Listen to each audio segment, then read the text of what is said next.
If a structural repair has ever been done to your home, do you have to disclose it when you go to sell your property? The answer is yes. Any structural repair always has to be disclosed. I recently had a situation with a buyer where we went under contract and we learned about a structural repair through the home inspection. It was not disclosed up front.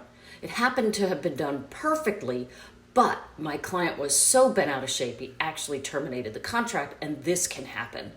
Good structural repairs are something to be proud of. Don't worry, we're used to seeing these in our market. We know how to explain it. Be proud of it, and don't be worried about disclosing structural repairs.